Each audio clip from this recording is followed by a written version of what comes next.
जी। बिस्मिल्लाहिर्रहमानिर्रहीम। अऊज़ु बिल्लाहि मिनश्शैतानिर्रजीम। बिस्मिल्लाहिर्रहमानिर्रहीम। वला तक़ूलू लिमन युक़्तलु फ़ी सबीलिल्लाहि अमवात बल अहयाउन वलाकिन ला तशऊरून। वलनब्लुवन्नकुम बिशैइन मिनल खौफ़ि वल जू'i व नक़्सिम मिनल अम्वालि वल अनफुसि वस्समरात व बश्शिरिस साबिरीन अल्लज़ीना इज़ा असाबतहुम मुसीबह क़ालू इन्ना लिल्लाहि व इन्ना इलैहि राजिऊन। ये महीना मुहर्रमुल हराम का महीना चल रहा है।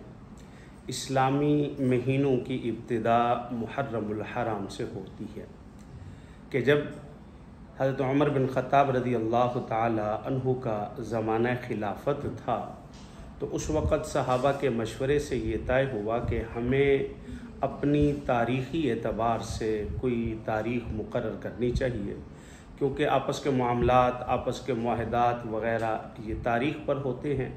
तो किसी सहाबा ने मशवरा दिया कि नबवी साल का एतबार किया जाए, यानी जब से आप सल्लल्लाहु अलैहि वसल्लम ने ऐलान नबूवत किया है उससे शुमार किया जाए, और किसी ने कहा कि भाई हिजरत के साल का एतबार किया जाए। तो अक्सर सहाबा की जो राय हुई वो यही हुई कि हिजरत के साल से इब्तदा की जाए।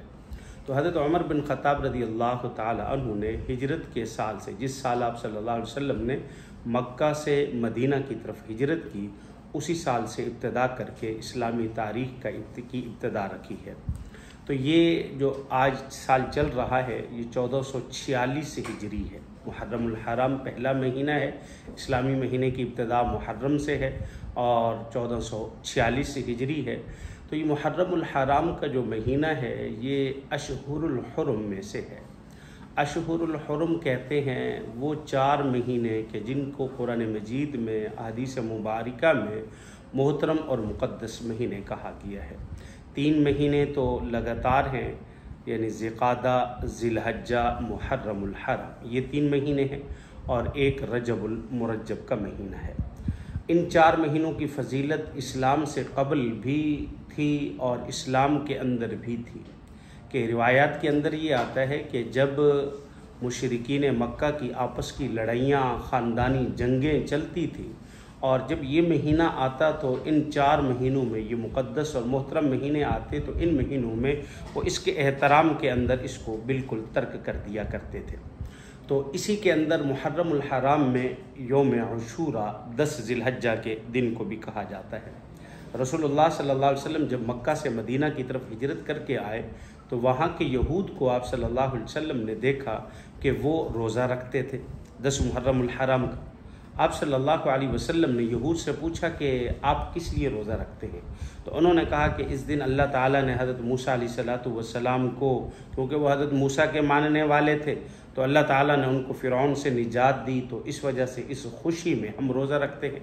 तो रसूलुल्लाह सल्लल्लाहु अलैहि वसल्लम ने फरमाया कि नहनु अहक्कु बि मूसा मिनकुम, भाई मूसा अलैहिस्सलातु वस्सलाम पर तो हम तुमसे ज़्यादा हक़ रखते हैं। आप सल्लल्लाहु अलैहि वसल्लम ने 10 मुहर्रमुल हराम का रोज़ा रखा, और फिर फरमाया कि आप सल्लल्लाहु अलैहि वसल्लम ने फरमाया कि लइन लक़ीतु इला काबिलिन, कि अगर मैं आने वाले साल ज़िंदा रहा लउसम्मन तासिया, कि मैं आने वाले साल 9वीं ज़िलहज्जा का भी साथ रोज़ा रखूँगा। उसकी वजह यह है कि इस्लाम में हर जगह पर यहूद की मुखालफत का हुक्म दिया गया है। यहूद बहबूद की हर मौके पर, हर लिहाज से इस्लाम एक अलग और एक जुदा उनसे मज़हब है। तो इसलिए आप सल्लल्लाहु अलैहि वसल्लम ने फरमाया कि भाई वो 10 ज़िलहज्जा का रोज़ा रखते हैं तो उनके साथ मुशाबियत ना हो तो मैं साथ 9वीं का रखूँगा, या फिर फरमाया कि साथ 11वीं ज़िलहज्जा का। तो अब अगर कोई साथ रोज़ा रखे तो 9 और 10 या 10 और 11, क्योंकि हदीस मुबारका में आता है कि आप सल्लल्लाहु अलैहि वसल्लम 10वीं ज़िलहज्जा के रोज़े की तलाश और उधर से रमज़ानुल मुबारक के रोज़े की तलाश जितनी इनकी किया करते थे इतनी किसी और की तलाश नहीं किया करते थे। एक हदीस मुबारका में आता है आप सल्लल्लाहु अलैहि वसल्लम ने फरमाया कि जो शख्स 10 मुहर्रमुल हराम को रोज़ा रखेगा वो उसके 1 साल के गुनाहों का कफ़ारा होगा। और इसी तरह एक दूसरी हदीस मुबारका में आता है आप सल्लल्लाहु अलैहि वसल्लम ने फरमाया कि जो शख्स 10 मुहर्रमुल हराम का रोज़ा रखेगा तो उसको 30 रोज़ों के बराबर सवाब मिलेगा। देखें, ये 10 मुहर्रम हराम की फ़जीलत जैसे हमारे ज़माने में मशहूर है कि वो हज़रत सैयदना हज़रत हुसैन रदी अल्लाह ताला अन्हु की शहादत के साथ मनसूब है। हज़रत इमाम हुसैन रदी अल्लाह ताला अन्हु की शहादत 10 मुहर्रम हराम को हुई है। ये उनकी मनक़बत है कि अल्लाह ताला ने उनको शहादत जैसा मकाम और मर्तबा अता फ़रमाया, और वो भी 10 मुहर्रम हराम जैसे मुक़द्दस और मोहतरम दिन में अता फ़रमाया। ये उनकी एक फ़जीलत है। तो 10 मुहर्रम हराम की फ़जीलत और उसका मकाम और उसका मर्तबा इस्लाम में भी था और इस्लाम से पहले भी था। अब देखें, एक हदीस मुबारका में आता है, आप सल्लल्लाहु अलैहि वसल्लम ने फरमाया कि जो शख्स 10 मुहर्रम हराम को अपने अहले खाना पर वुसअत करेगा, अल्लाह ताला पूरा साल उस पर वुसअत फरमाएंगे। अहले खाना पर वुसअत का मतलब ये है कि पहले जैसे अपने अहले अयाल, बीवी, बच्चे, बहन, भाई, अब उनके लिए जो घर में खाने पीने की चीज़ें आम रूटीन में चलती थी, तो इस दिन में उससे ज़्यादा जैसा कि मेहमानों के लिए इंतज़ाम किया जाता है, तो इसलिए उस दिन उनके साथ भी ऐसा रवैया मेहमानों वाला किया जाए, तकल्लुफ़ किया जाए। तो उस पर जब ये वुसअत होगी, अल्लाह ताला पूरा साल उनको वुसअत अता फ़रमाएंगे। तो ये 10 मुहर्रम हराम और मुहर्रम के महीने की जो फजीलत है वो इस्लाम से कबल भी थी। देखें, हज़रत आदम अला नबी जिना अलैहिस्सलातु वस्सलाम अल्लाह के सबसे पहले नबी हैं। ये जन्नत से अल्लाह ताला ने इनको दुनिया में भेजा। इनके साथ हज़रत हव्वा हज़रत हव्वा अलैहिस्सलातु वस्सलाम भी थी। इनको एक को एक जगह पे उतारा, दूसरे को ज़मीन के दूसरे हिस्से में उतारा, और कई 100 साल तक एक दूसरे को तलाश करते रहे। इनकी जब अरफात के मैदान में आपस में मुलाकात हुई है, और वो मुलाकात जिस दिन हुई तो हज़रात मुअर्रिख़ीन इसको 10 मुहर्रम हराम का दिन लिखते हैं। इसी तरीके से उसके बाद हज़रत नूह अलैहिस्सलातु वस्सलाम का एक ज़माना आया है। हज़रत नूह अलैहिस्सलातु वस्सलाम की कौम ने उनकी नाफरमानी की, सिवाय 80 और 82 अफराद के और कोई ईमान ना लाया। तो हज़रत नूह अलैहिस्सलातु वस्सलाम की कौम पर अल्लाह ताला की तरफ से तूफ़ान आया, और तूफ़ान भी ऐसे कि आसमान से बारिश और ज़मीन से पानी निकलता रहा। ये तकरीबन 40 दिन तक लगातार मूसलाधार बारिश होती रही और ज़मीन से पानी निकलता रहा। ये तूफ़ान इतना बुलंदियों पर था कि पहाड़ की किसी चोटी को उसने छोड़ा नहीं है। तो 6 माह तक रहा। फिर 6 माह के बाद जब ये तूफ़ान थमा और हज़रत नूह अलैहिस्सलातु वस्सलाम की कश्ती जो जूदी पहाड़ पर आकर टिकी है, उसके बारे में भी कहा गया कि वो 10 मुहर्रमुल हराम का दिन था। और इसी तरीके से फिर जब हज़रत मूसा अलैहिस्सलातु वस्सलाम को अल्लाह ताला ने फ़िरऔन की तरफ भेजा कि फ़िरऔन को दावत दो, फ़िरऔन ज़ालिम जाबिर बादशाह था, तो उसको जब फ़िरऔन जो जुल्म किया करता था, हज़रत मूसा अलैहिस्सलातु वस्सलाम की कौम और उनको जब निजात मिली, अल्लाह ताला ने फ़िरऔन को दरिया में गर्क किया है। तो ये भी मुअर्रिख़ीन ने लिखा है कि 10 मुहर्रमुल हराम का दिन था। इसी तरीके से हज़रत यूनुस अलैहिस्सलातु वस्सलाम का एक वाक़या आता है। देखिए, इससे पहले एक बात ये समझे कि नबी जब किसी जगह पर हों और उस जगह से जब हिजरत करें, तो जब तक अल्लाह ताला का हुक्म ना आए वो उस जगह से दूसरे मकाम की तरफ हिजरत नहीं करते। देखें नहीं कि आप सल्लल्लाहु अलैहि वसल्लम मदीना मक्का मुकरमा में थे, कुफ़ार का जुल्म व सितम बढ़ रहा है। आप सल्लल्लाहु अलैहि वसल्लम ने पहले अपने सहाबा को हबशा की तरफ जाने का हुक्म, खुद तशरीफ़ नहीं ले गए क्योंकि अल्लाह ताला की तरफ से हुक्म नहीं था, हबशा की तरफ हुक्म दिया। और फिर कुछ अरसे के बाद दोबारा हबशा की तरफ सहाबा ने हिजरत की, और फिर आप सल्लल्लाहु अलैहि वसल्लम की हिजरत से कबल सहाबा ने मदीना मुनव्वरा की तरफ हिजरत शुरू कर दी। जब तक अल्लाह ताला की तरफ से हुक्म नहीं आया उस वक़्त तक आप सल्लल्लाहु अलैहि वसल्लम ने मक्का से हिजरत नहीं फरमाई। तो हज़रत यूनुस अलैहिस्सलातु वस्सलाम की कौम नाफरमान थी। अल्लाह ताला ने हज़रत यूनुस अलैहिस्सलातु वस्सलाम से फरमाया कि मैं आपकी कौम पर अज़ाब भेजने वाला हूँ। हज़रत यूनुस अलैहिस्सलातु वस्सलाम ने जब ये समझा कि अल्लाह ताला का अज़ाब आ रहा है तो अब मुझे इस जगह को छोड़ देना चाहिए, लेकिन अल्लाह की तरफ से कोई हुक्म नहीं आया था। वो चले गए वहाँ से, तो जिसकी वजह से अल्लाह ताला ने उनको मछली के पेट में भेज दिया, और ये 40 दिन तक ये मछली के पेट में रहे। और जब मछली के पेट का अंधेरा है, पानी का अंधेरा है, रात की तारीकी का अंधेरा है, अल्लाह ताला ने इन अंधेरों से जब इनको निजात दी तो वो भी 10 मुहर्रमुल हराम का दिन था। हज़रत इब्राहीम अलैहिस्सलातु वस्सलाम जिन्हें जद्द अमजद भी हम कहते हैं, मिल्लत हनीफिया से भी, जो जिनको कुरान मजीद में हनीफ भी के नाम से भी जाना गया है। हज़रत इब्राहीम अलैहिस्सलातु वस्सलाम की जो पैदाइश हुई है वो भी 10 मुहर्रम अल हराम को हुई है। और इसी तरह हज़रत इब्राहीम अलैहिस्सलातु वस्सलाम की नस्ल से हज़रत याकूब अलैहिस्सलातु वस्सलाम थे। हज़रत याकूब अलैहिस्सलातु वस्सलाम के एक बेटे हज़रत यूसुफ़ अलैहिस्सलातु वस्सलाम थे, जिनका क़िस्सा कुरान मजीद में मुतअद्दिद जगह पर आया और कुरान मजीद में बाकायदा एक सूरत यूसुफ़, हज़रत यूसुफ़ के नाम से यूसुफ़ भी मौजूद है, तो जिसमें हज़रत यूसुफ़ अलैहिस्सलातु वस्सलाम का क़िस्सा ज़िक्र किया गया कुएँ के अंदर डालने का। तो हज़रत यूसुफ़ अलैहिस्सलातु वस्सलाम को जब कुएँ से निकाला गया है तो उसको भी हज़रत मुर्रिख़ीन ने लिखा है कि ये भी 10 मुहर्रमुल हराम का दिन था। और इसी तरीके से जनाब रसूलुल्लाह सल्लल्लाहु अलैहि वसल्लम ने जो सबसे पहला निकाह किया है, आप सल्लल्लाहु अलैहि वसल्लम की उम्र 25 साल थी और आपने पहला निकाह उम्महातुल मोमिनीन में से उम्मुल मोमिनीन हज़रत खदीजतुल कुबरा रज़ियल्लाहु ताला अन्हा से किया है। और हज़रत खदीजतुल कुबरा रज़ियल्लाहु ताला अन्हा की जो उम्र थी वो 40 साल थी और ये निकाह भी 10 मुहर्रमुल हराम को किया गया है।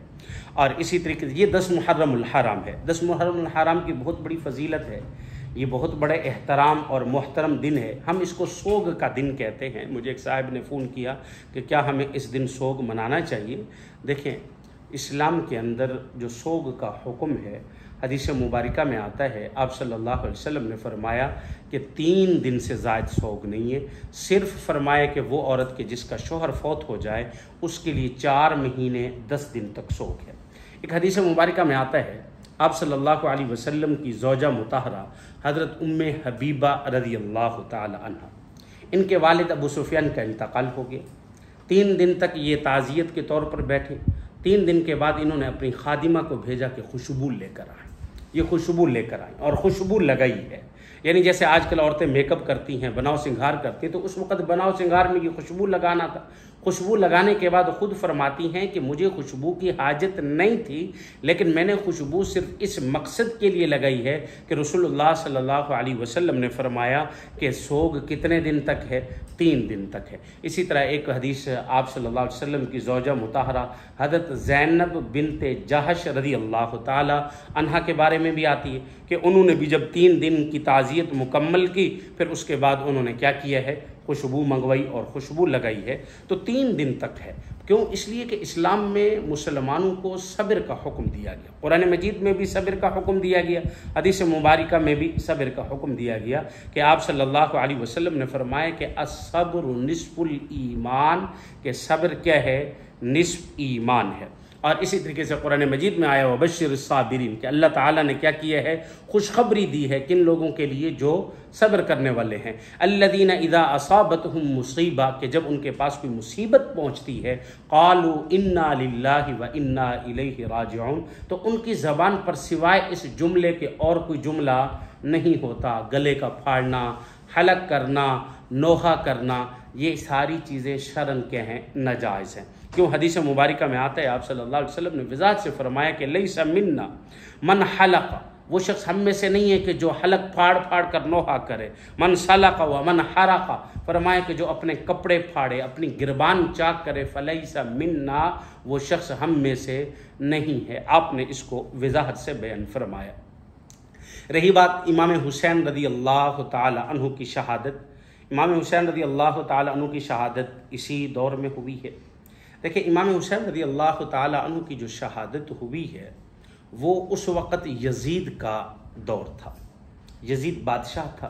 देखें, खिलाफत जो है वो खिलाफत के 3 साल हैं, 30 साल हैं, खिलाफत के 30 साल हैं। अब उसके बाद खिलाफत नहीं है, उसके बाद मलूकियत है, बादशाहत है। क्योंकि हदीस मुबारका में आता है, रसूलुल्लाह सल्लल्लाहु अलैहि वसल्लम ने फरमाया कि खिलाफत मिन बादी सलासून सना, कि मेरे बाद जो खिलाफत होगी वो 30 साल होगी। और एक इसी तरह एक दूसरी हदीस में आता है जिसमें जनाब रसूलुल्लाह सल्लल्लाहु अलैहि वसल्लम ने फरमाया कि खिलाफत मिन बाद उम्मती सलासून सना, कि मेरी उम्मत के अंदर मेरे बाद जो खिलाफत होगी वो 3 साल होगी। तो रसूलुल्लाह सल्लल्लाहु अलैहि वसल्लम के बाद जो पहले खलीफा बने हज़रत सैयदना सिद्दीक़ अकबर रज़ियल्लाहु ताला अन्हु बने, उनका ज़माना खिलाफत 2.5 साल के करीब है। हज़रत सैयदना उमर फ़ारूक रज़ी अल्लाह ताला अन्हु की ज़मानत का खिलाफत का ज़माना, हज़रत उस्मान गनी रज़ी अल्लाह ताला अन्हु, हज़रत अली रज़ी अल्लाह ताला अन्हु और हज़रत अली रज़ी अल्लाह ताला अन्हु की खिलाफत के बाद 6 माह हज़रत इमाम हसन रज़ी अल्लाह ताला अन्हु की खिलाफत का ज़माना है। तो यहाँ तक 30 साल मुकम्मल होते हैं। मैं खलीफा राशिद में से 5वां खलीफा हज़रत इमाम हसन रज़ी अल्लाह ताला अन्हु को कहता हूँ। 4 खलीफा तो हैं, खुलफ़ाए राशिदीन जिसे कहा जाता है। उन्हीं खुलफ़ाए राशिदीन में से इमाम हसन रज़ी अल्लाह ताला अन्हु भी क्या हैं, खलीफा राशिद हैं। क्यों? इसलिए कि आप सल्लल्लाहु अलैहि वसल्लम ने जो खिलाफत का जिक्र किया है उन 30 सालों में हज़रत हसन रज़ी अल्लाह ताला अन्हु का भी दौर शामिल है। उसके बाद क्योंकि हज़रत हसन रज़ी अल्लाह ताला अन्हु जो थे ये मामला फ़हम थे, ये सुलह बरदार थे, क्योंकि उन्हीं के मुतालिक तो आप सल्लल्लाहु अलैहि वसल्लम ने फरमाया कि मेरे इस बेटे से अल्लाह ताला 2 गिरोहों के दरमियान सुलह कराएंगे। और ये उसी हदीस के मिज़दाक़ बने हैं और उसी हदीस की तरफ इशारा हुआ है कि जब 6 माह खिलाफत हुई तो उसके बाद ये हज़रत अमीर मुआविया रज़ी अल्लाह ताला अन्हु के हक़ में दस्तबरदार हो गए। फिर उसके बाद सैयदना अमीर मुआविया रज़ी अल्लाह ताला अन्हु की खिलाफत का ज़माना, और इनकी खिलाफत का ज़माना एक लंबा ज़माना है। सन 41 हिजरी से शुरू हो रहा है, सन 41 हिजरी से लेकर 61 हिजरी 60 के बाद 60-61 हिजरी तक इनका ज़माना चला है। सैयदना अमीर मुआविया रज़ी अल्लाह ताला अन्हु के ज़माने के अंदर पुरसुकून ज़माना रहा, बिल्कुल कोई फितना नहीं, कोई फसाद नहीं, कोई लड़ाई नहीं। हाँ, जंगें हुई हैं, जंगों में फतूहात भी हुए, लेकिन यानी वो जंगें, वो लड़ाइयाँ जो फितने का सबब हैं, ऐसा नहीं हुआ है। तो सैयदना अमीर मुआविया रज़ी अल्लाह ताला अन्हु ये जनाब रसूलुल्लाह सल्लल्लाहु अलैहि वसल्लम के जलीलुल क़द्र सहाबी हैं, कातिब वही हैं, आप सल्लल्लाहु अलैहि वसल्लम के बिरादर इल्ला भी हैं। आप सल्लल्लाहु अलैहि वसल्लम की ज़ौजा मुतहरा हज़रत उम्मे हबीबा रज़ी अल्लाह ताला अन्हा के ये भाई हैं। आप सल्लल्लाहु अलैहि वसल्लम के साथ इतना करीबी रिश्ता है और आप सल्लल्लाहु अलैहि वसल्लम ने बहुत ज़्यादा दुआओं के साथ इनको नवाजा भी है। तो ये जलीलुल क़द्र सहाबी थे। तो इन्होंने असल ये हुआ कि इन्होंने अपनी ज़िंदगी में अपने बेटे यजीद को बादशाह बनाया, अपना नायब बनाया, लेकिन वो भी किसके मशवरे से बनाया है? देखिए, आप सल्लल्लाहु अलैहि वसल्लम के एक जलीलुल क़द्र एक सहाबी थे, मुगीरा बिन शुअबा रज़ी अल्लाह ताला अन्हु। ये मुगीरा बिन शुअबा रज़ी अल्लाह ताला अन्हु बुज़ुर्ग सहाबा में से थे और आप सल्लल्लाहु अलैहि वसल्लम के उन जलीलुल क़द्र सहाबा में से थे कि जिनको आप सल्लल्लाहु अलैहि वसल्लम ने बैत रिज़वान, जिसे असहाब शजरा कहा जाता है, यानी जब आप सल्लल्लाहु अलैहि वसल्लम ने सुलह हुदैबिया से पहले जब 1400 सहाबा की आपने बैयत ली, हज़रत उस्मान गनी रज़ी अल्लाह ताला अन्हु की जब शहादत की खबर मशहूर हुई तो आप सल्लल्लाहु अलैहि वसल्लम ने 1400 सहाबा की क्या ली?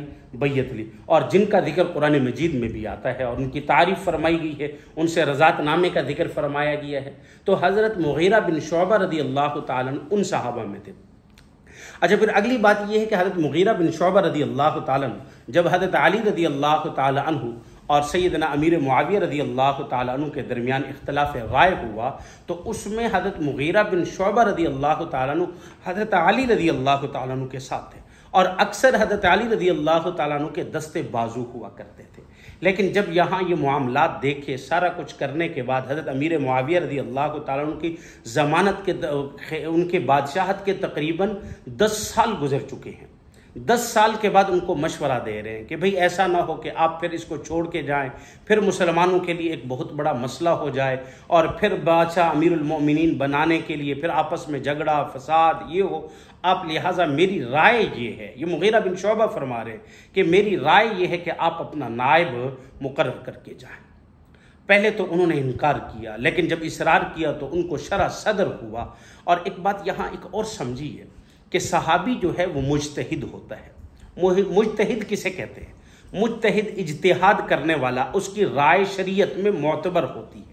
और मुज्तहिद के बारे में मसला ये है कि अगर उसने सही इज्तिहाद किया है तो उसको दोहरा अजर मिलता है, एक तो सही का और एक उसकी इज्तिहाद करने का, कोशिश करने का। और अगर उसका इज्तिहाद सही नहीं है फिर भी उसको क्या मिलता है? एक अजर इस पर ज़रूर मिलता है। तो हज़रत अमीरुल मोमिनीन हज़रत अमीर मुआविया रज़ी अल्लाह ताला अन्हु ने अपना जानिशीन यजीद को मुकर्रर किया। लेकिन उस वक़्त जब यजीद को मुकर्रर किया तो तमाम ने उस पर बैयत की। तमाम, उस वक़्त सहाबा भी मौजूद थे, ताबिईन का ज़माना कसरत से था, 9 मुस्लिम काफ़ी थे, लेकिन उसमें 5 जलीलुल क़द्र सहाबा ऐसे थे कि जिन्होंने इससे इनकार किया है। उन्होंने इसको तस्लीम नहीं किया। 5 जलीलुल क़द्र सहाबी, सैयदना सिद्दीक़ अकबर रज़ी अल्लाह ताला अन्हु आप सल्लल्लाहु अलैहि वसल्लम के दस्ते बाजू रहे, जलीलुल क़द्र सहाबी हैं, पहले खलीफा हैं। इनके बेटे अब्दुर्रहमान बिन अबी बकर, और दूसरे नंबर पर हज़रत सैयदना अमीरुल मोमिनीन खलीफा सानी हज़रत उमर बिन ख़त्ताब रज़ी अल्लाह ताला अन्हु हैं। तो इनके बेटे अब्दुल्ला बिन उमर रज़ी अल्लाह ताला, और इनसे काफ़ी सारी हदीसें मरवी हैं। इन्होंने बहुत सारे हदीस का एक ज़ख़ीरा जमा किया हज़रत अब्दुल्ला बिन उमर रज़ी अल्लाह ताला अन्हु ने। और फिर तीसरे नंबर पर फरमाया कि हज़रत ज़ुबैर रज़ी अल्लाह ताला अन्हु के साहबजादे हज़रत अब्दुल्ला बिन ज़ुबैर रज़ी अल्लाह ताला, ये हज़रत अब्दुल्ला बिन ज़ुबैर रज़ी अल्लाह ताला अन्हु ये सैयदना सिद्दीक़ अकबर रज़ी अल्लाह ताला अन्हु के नवासे भी हैं कि आप सल्लल्लाहु अलैहि वसल्लम की ज़ौजा मुताहरा हज़रत आयशा सिद्दीक़ा रज़ी अल्लाह ताला अन्हा के ये भांजे भी हैं, यानी अस्मा के बेटे हैं। हज़रत अस्मा हज़रत ज़ुबैर के निकाह में आई थी, तो ये हज़रत अस्मा के बेटे अब्दुल्ला बिन ज़ुबैर थे। ये अब्दुल्ला बिन ज़ुबैर वो सहाबी हैं जब आप सल्लल्लाहु अलैहि वसल्लम और सहाबा मक्का से मदीना की तरफ हिजरत करके आए, और वहाँ सबसे पहले मुहाजिरीन में जो सबसे पहला बच्चा पैदा हुआ है वो अब्दुल्ला बिन ज़ुबैर रज़ी अल्लाह ताला अन्हु थे। हुआ ये कि जब यहाँ आए तो कोई बच्चा पैदा ना हुआ, तो उस वक़्त मुनाफिकीन ने ये बातें उड़ाना शुरू कर दी हैं कि यहाँ यहूद रहते हैं और यहूद जादू करते हैं, तो उन्होंने मुसलमानों पर क्या कर दिया है, जादू कर दिया, इस वजह से कोई बच्चा नहीं हुआ। तो जब सबसे पहले अब्दुल्ला बिन ज़ुबैर रज़ी अल्लाह ताला अन्हु पैदा हुए हैं तो सहाबा को बहुत ज़्यादा खुशी हुई है। तो ये जलीलुल क़द्र सहाबी थे हज़रत अब्दुल्ला बिन ज़ुबैर रज़ी अल्लाह ताला अन्हु, और यही तो सहाबी थे ना कि हज़रत अब्दुल्ला बिन ज़ुबैर रज़ी अल्लाह ताला अन्हु के इन जब यजीद मर गया ना मुराद हुआ, अब उसके मरने के बाद हज़रत अब्दुल्ला बिन ज़ुबैर रज़ी अल्लाह ताला अन्हु की लोगों ने खिलाफत बैयत करना शुरू कर दी थी, और तकरीबन 6 महीने के करीब करीब हज़रत अब्दुल्ला बिन ज़ुबैर रज़ी अल्लाह ताला अन्हु ने खिलाफत भी की है। और यही हज़रत अब्दुल्ला बिन ज़ुबैर रज़ी अल्लाह ताला अन्हु हैं जिन्होंने हज़रत आयशा सिद्दीक़ा रज़ी अल्लाह ताला अन्हु की जो एक हदीस है कि आप सल्लल्लाहु अलैहि वसल्लम ने फरमाया कि मेरी ख्वाहिश है कि मैं इस बैतुल्लाह को गिरा के ऐसे तामीर करूँ जैसे मेरे जद्द अमजद हज़रत इब्राहीम अलैहिस्सलातु वस्सलाम ने तामीर किया, क्योंकि ये जो मौजूदा तर्ज और तरीका था आप सल्लल्लाहु अलैहि वसल्लम के ज़माना में ये कुरैश की तामीर थी, ये तामीर इब्राहीमी नहीं थी। तामीर इब्राहीमी क्या थी, उसमें यह था कि बैतुल्लाह के 2 दरवाजे थे और उसकी जो चौकट है आज ऊंची है वो सतह ज़मीन के बराबर थी, और जो जगह हतीम की छूटी हुई है ये जगह नहीं थी बल्कि मुकम्मल क्या था, कमरा था। तो उसमें ऐसा है कि जब कुरैश ने अपनी हलाल आमदन से बनाना शुरू किया तो उनसे इतनी हलाल आमदन ना इकट्ठी हो सकी, जिसकी वजह ये एक मुस्तकिल मौजू है इस पर। तो अब्दुल्ला बिन ज़ुबैर रज़ी अल्लाह ताला अन्हु ने जनाब रसूल सल्लल्लाहु अलैहि वसल्लम की इस ख्वाहिश पर अमल करते हुए बैतुल्लाह की वो तामीर की थी। तो ये तीसरे सहाबी हैं हज़रत अब्दुल्ला बिन ज़ुबैर। उसके बाद चौथे नंबर पर आप सल्लल्लाहु अलैहि वसल्लम के चचा हज़रत अब्बास रज़ी अल्लाह ताला अन्हु जलीलुल क़द्र सहाबी है, और आप सल्लल्लाहु अलैहि वसल्लम के अहले ख़ानदान में से है। तो उनके बेटे हज़रत अब्दुल्ला बिन अब्बास ये इमामुल मुफस्सिरीन कहलाते हैं। तफसीर की अक्सर रिवायात की जो निस्बत है वो हज़रत अब्दुल्ला बिन अब्बास रज़ी अल्लाह ताला अन्हु की तरफ होती है, ये चौथे सहाबी थे। और 5वें जलीलुल क़द्र सहाबी जो थे वो हज़रत इमाम हुसैन रज़ी अल्लाह ताला अन्हु थे। तो इमाम हुसैन रज़ी अल्लाह ये 5 सहाबी थे जिन्होंने यजीद पर बैयत नहीं की, और लेकिन ये है कि उस वक़्त ये भी खामोश रहे, और जब सैयदना अमीर मुआविया रज़ी अल्लाह ताला अन्हु का दौर था तो वो भी खामोश रहे। जब इसके बाद सैयदना अमीर मुआविया रज़ी अल्लाह ताला अन्हु का इंतकाल हो गया तो उसके बाद अब यजीद ने कोशिश की कि किसी तरीके से इनको भी क्या किया जाए, बैयत कराया जाए।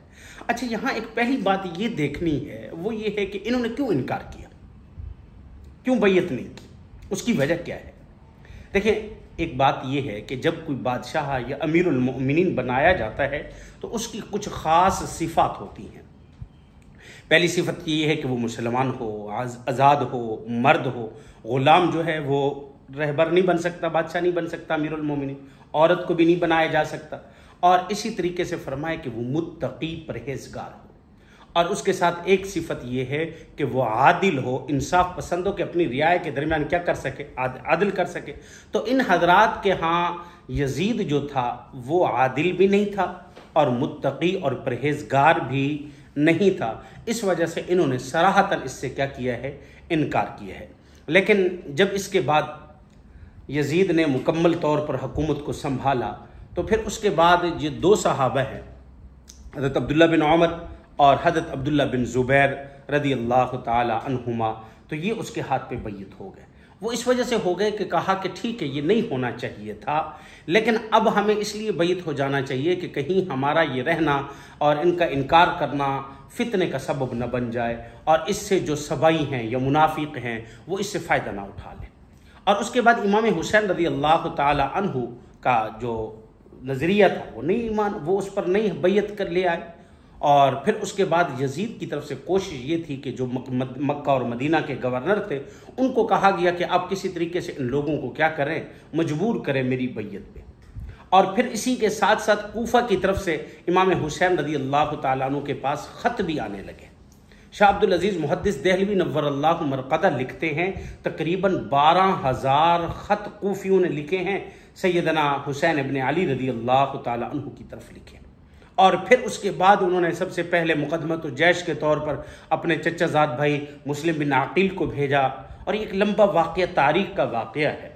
फिर उसके बाद ख़ुद भी रास्ते में रवाना हो गए और फिर जाकर वहाँ उनका रास्ता रोका गया है। रोकने वाले कौन थे? जिसको यजीद ने गवर्नर बनाया हुआ था, इब्ने ज़ियाद को। इब्ने ज़ियाद ने आके रास्ता रोका है। अब देखें यहाँ दो चीज़ें हैं। इमाम हुसैन रज़ी अल्लाह ताला अन्हु की जो शहादत हुई है वो इंतहाई मज़लूमाना अंदाज और इंतहाई मज़लूमाना तर्ज में हुई है। वो कैसे? पहली बात तो ये कि ये शहादत 10 मुहर्रमुल हराम को हुई और ये मुहर्रम का महीना मुहतरम महीना है। ये वो महीना है कि जिसके अंदर कुफ़ार और मुशरिकीन भी इसके एहतराम में जंग नहीं किया करते थे, लेकिन इन्होंने इस महीने का भी एहतराम नहीं किया और इस महीने में इमाम हुसैन रज़ी अल्लाह ताला अन्हु को क्या कर दिया, शहीद कर दिया। और दूसरा यह है कि इमाम हुसैन रज़ी अल्लाह ताला अन्हु खुद लड़ाई के लिए आए नहीं थे, लड़ाई के और जंग के इरादे से मक्का से नहीं निकले थे। वो तो आए थे सिर्फ और सिर्फ किसके कहने पर, कूफियों के इन खतूत की वजह से कि भी आप वहाँ तशरीफ़ ले आएँ, हम आपकी बैयत कर लेंगे। तो अब जब एक शख्स जंग के लिए नहीं आया और उस इरादे से नहीं है और उसकी तैयारी के साथ नहीं है और उसके सामने एक लाखों और हज़ारों का मजमा सामने बतौर मुसल्ला फ़ौज के खड़ा कर दिया जाए तो ये जुल्म नहीं है तो और क्या है, बहुत बड़ा जुल्म है। और फिर उसके बाद जब देखें ना, इसी बात से एक बात आती है कि जब इमाम हुसैन रज़ी अल्लाह ताला अन्हु की मुलाकात इब्ने ज़ियाद और उसकी फ़ौजों से हुई तो उन्होंने 3 बातें कही हैं। कहा कि देखें, सबसे पहली बात की कि मैं जंग करने के लिए नहीं आया, ये मामला मेरा और यजीद का, मुझे छोड़ दे, मैं यजीद से जाके खुद बात करूंगा, मैं बोल सकता हूँ, मैं बात कर सकता हूँ और मैं अपने शुबात उसके सामने रख सकता हूँ कि मैंने क्यों तुम्हारी बैयत नहीं करना चाहता, किस लिए मैंने तेरी बैयत नहीं की, मैं उससे खुद बात कर सकता हूँ। अब दरमियान में कौन होते रोकने वाले? सबसे पहली बात। अच्छा, अगर आप ऐसा नहीं कर सकते तो फिर आप मुझे वापस जाने दें, मैं मदीना मुनव्वरा वापस चला जाता हूँ। अच्छा, अगर ऐसे भी नहीं कर सकते तो फिर आप मुझे किसी तीसरे रास्ते की तरफ चले जाए, मैं किसी और इस्लामी इलाके की तरफ चला जाऊंगा और वहां रहूंगा। लेकिन इब्ने ज़ियाद ने कोई बात नहीं मानी, कुछ नहीं माना। और फिर हुआ क्या, आखिर में लड़ाई और जंग। और इमाम हुसैन रज़ी अल्लाह ताला को इस बात का इल्म हो चुका था। देखिए, आप सल्लल्लाहु अलैहि वसल्लम ने भी इस बात की बिशारत दे दी। एक हदीस मुबारका में आता है, हज़रत उम्मे सलमा रज़ी अल्लाह ताला अन्हु की हदीस है। हज़रत उम्मे सलमा फरमाती हैं कि एक दिन आप सल्लल्लाहु अलैहि वसल्लम ने मुझसे फरमाया, उम्मे सलमा मेरे दरवाजे पे ठहर जाओ, एक फ़रिश्ता मुझसे मुलाकात करने के लिए आ रहा है। और वो फ़रिश्ता पहली मर्तबा ज़मीन पर आया और उसने मुझसे मुलाकात करने के लिए अल्लाह से इजाज़त चाहिए है, तो इस वजह से आप अंदर किसी को ना आने दीजिएगा, वो मुझसे मुलाकात करेगा। हज़रत उम्मे सलमा बैठ ठहरी हैं, आप सल्लल्लाहु अलैहि वसल्लम उस फरिश्ते से मुलाकात कर रहे हैं। तो इधर से इमाम हुसैन रज़ी अल्लाह ताला अन्हु बच्चे थे, दौड़ते हुए आए, क्योंकि इमाम हुसैन रज़ी अल्लाह ताला अन्हु की पैदाइश भी हिजरत के बाद हुई है, तो ये बच्चे हैं। तो आप सल्लल्लाहु, जब वो अंदर आने लगे तो हज़रत उम्मे सलमा ने उनको रोका, वो बच्चे थे, वो ज़रा रोने लगे। तो अब इस डर से कि उनके रोने की आवाज़ आप सल्लल्लाहु अलैहि वसल्लम तक ना जाए, उन्होंने फ़ौरन रास्ता छोड़ दिया और वो अंदर चले गए। जब अंदर गए तो उस फरिश्ते ने जब देखा और देखकर कहने लगे कि आपकी उम्मत आपके इस लख्ते जिगर को जुल्म के तौर पर शहीद कर देगी, जालिमाना तरीके से इसको शहीद कर देगी। तो आप सल्लल्लाहु अलैहि वसल्लम की वहीं सिसकियाँ बंद गई। हज़रत उम्मे सलमा रज़ी अल्लाह ताला अन्हा फरमाती हैं कि मैं बहर हूँ और मुझे आपके रोने की आवाज़ आ रही है, और वो भी रोना कि जो सीने से आवाज़ निकलती है उस तरीके से आवाज़ आ रही है। मैं दौड़ के अंदर जाती हूँ और मैं पूछती हूँ या रसूल अल्लाह खैरियत है? तो आप सल्लल्लाहु अलैहि वसल्लम ने फिर यही जुमला फरमाया कि मैं ये जो फरिश्ते मिलने के लिए आए हैं, इस फरिश्ते ने मुझे कहा है कि आपकी उम्मत आपके इस नवासे को शहीद कर देगी। और हकीकत ऐसे है कि आप सल्लल्लाहु अलैहि वसल्लम ने हज़रत इमाम हुसैन रज़ी अल्लाह अन्हु के मुताल्लिक़ फरमाया कि ये क्या है, अल हसन वल हुसैन सय्यदा शबाबी अहलिल जन्ना, कि ये मेरे नवासे जो हसन और हुसैन जो हैं ये क्या है, ये जन्नत के सरदार हैं। ये नहीं है कि ये जन्नत के सरदार पहले जहाँ अभी ये दूध पीते बच्चे थे, आप सल्लल्लाहु अलैहि वसल्लम ने इनको पहले जन्नत का क्या कह दिया है, सरदार कह दिया है। एक दिन आप सल्लल्लाहु अलैहि वसल्लम अपने घर में मौजूद थे। हदीस मुबारका में आता है हज़रत अली रज़ी अल्लाह ताला अन्हु सोए हुए हैं, हज़रत फातिमा तो ज़हरा रज़ी अल्लाह ताला अन्हा बैठी हुई हैं, आप सल्लल्लाहु अलैहि वसल्लम हैं, और आप सल्लल्लाहु अलैहि वसल्लम के साथ हज़रत इमाम हुसैन रज़ी अल्लाह ताला अन्हु और इमाम हसन रज़ी अल्लाह ताला अन्हु। ये कहकर आप सल्लल्लाहु अलैहि वसल्लम ने फरमाया कि फ़ातिमा, और साथ हज़रत अली की तरफ इशारा भी फरमाया कि हम ये सारे कल क़यामत के दिन जन्नत में ऐसे ही इकट्ठे होंगे जैसे यहाँ इकट्ठे हैं। और फिर फरमाया कि फ़ातिमा, आपके ये दोनों साहबजादे ये जन्नत के शहजादे हैं और सरदार हैं, और आप जन्नती ख़वातीन की सरदार और शहजादी हैं। और एक हदीस मुबारका में आता है आप सल्लल्लाहु अलैहि वसल्लम ने वज़ाहत से फरमाया, आपने फरमाया कि जो शख्स, ए अल्लाह मैं इनसे मोहब्बत रखता हूँ, अपने नवासों की तरफ इशारा करके फरमाया, ए अल्लाह मैं इनकी से मोहब्बत करता हूँ, ए अल्लाह आप भी इनसे मोहब्बत कीजिए, और जो शख्स इनसे मोहब्बत रखे आप उनसे मोहब्बत करें। ए अल्लाह जो शख्स इनसे बुग़्ज़ और नफ़रत रखता है मैं उससे नफ़रत रखता हूँ, और जो इनसे नफ़रत रखे ए अल्लाह आप भी उनसे क्या रखें, बुग़्ज़ और नफ़रत रखें। इतनी बड़ी हदीस। अब एक अंदाज़ा लगाएं, यहाँ आपको एक थोड़ा सा एक मसला बताऊँ, वो ये है कि जुमअतुल मुबारक के दिन जो जुमे का खुतबा दिया जाता है, इस जुमे का खुतबा सुनना वाजिब है, ताकि जुमे के खुतबे की जो अज़ान है ये अज़ान भी खुतबे का हिस्सा है। इस अज़ान का जवाब भी ना दिया जाए बल्कि खामोशी के साथ इसको सुना जाए। तो अब एक हदीस मुबारका में आता है कि आप सल्लल्लाहु अलैहि वसल्लम जुमे का खुतबा दे रहे हैं, और इमाम हुसैन रज़ी अल्लाह ताला अन्हु एक जुब्बा पहन के, थोड़ा सा बड़ा था, वो सामने से आ रहे हैं, आप मिंबर पर तशरीफ़ फरमा है खुतबा देने, और वो पाँव के नीचे अटकता है तो नीचे गिर पड़ते, फिर उठते फिर नीचे गिर पड़ते। तो आप सल्लल्लाहु अलैहि वसल्लम ने जब ये देखा तो आपको इमाम हुसैन रज़ी अल्लाह ताला अन्हु का गिरना पसंद ना आया, आपने खुतबा छोड़ दिया और लोगों के कंधे फलांगते हुए आप दरमियान में गए, सहाबा के कंधे फलांगते हुए उनको उठाया और उठाकर आकर अपनी गोद में बिठाया और फिर खुतबा शुरू कर दिया है। और इसी तरह एक हदीस मुबारका में आता है कि आप सल्लल्लाहु अलैहि वसल्लम नमाज पढ़ रहे थे, और नमाज के दौरान इमाम हुसैन रज़ी अल्लाह ताला अन्हु क्या हैं आपके कंधे पर बैठ गए, नमाज के दौरान आपके ऊपर बैठ गए, और फिर आप सल्लल्लाहु अलैहि वसल्लम ने अपने सजदे को लंबा कर दिया। इस वजह से क्यों? इसलिए कि इमाम हुसैन रज़ी अल्लाह ताला अन्हु बैठे हुए थे। और फिर उस उम्मत ने, उस कौम ने क्या किया है, इतना ज़ालिमा तौर, जुल्म के तौर पर और इतना नाइंसाफ़ी के तौर पर उनको क्या कर दिया है, शहीद कर दिया है। देखिए उनका नाम तो आज भी ज़िंदा है, लेकिन यजीद उसका नाम नहीं है, कहीं नहीं। तारीख़ की किताबें मैंने पढ़ी है और बहुत अरबी खुतब का मुताला किया, कहीं मुझे यजीद की कब्र का जिक्र नहीं मिला।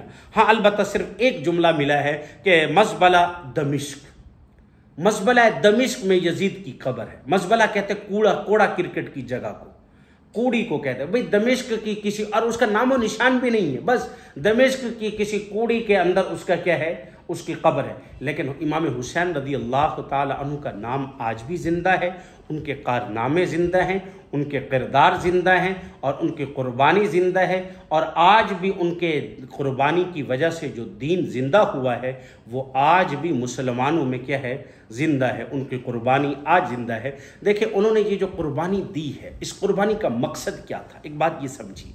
आज हम उनकी इस दिन के ऊपर अपने आप को रस्म व रिवाज के अंदर दाखिल कर लिया है। शरन ये रस्म व रिवाज नहीं है। उनकी क़ुरबानी का मकसद सिर्फ क्या था, सिर्फ अल्लाह रब्बुल इज़्ज़त की इताअत थी। देखिए उन्होंने मैदान जंग में भी नमाज को तर्क नहीं किया, क़ुरबानी दे दिए लेकिन नमाज को तर्क नहीं किए। और आज हम उन्हीं के नाम पे मजलिस करें और फिर उसके बाद क्या कर दें, नमाज़ों को छोड़ दें। तो ये सारी के सारे जो आज के तरीके हैं, नोहा करना और फिर मातम करना, सीना पीटना, ये इस्लाम और दीन का हिस्सा बिल्कुल नहीं है। और बल्कि इमाम हुसैन रज़ी अल्लाह ताला ने जब अपनी शहादत से 2 दिन कबल उन्होंने खुतबा दिया है और अपने जो उस वक़्त मौजूद लोग थे उनसे एक वसीयत की, फरमाया कि मुझे पता है कि मैं शहीद कर दिया जाऊँगा, लेकिन मेरे बाद फरमाया कि तुमने सब्र करना है और मेरे बाद तुमने नोहा नहीं करना।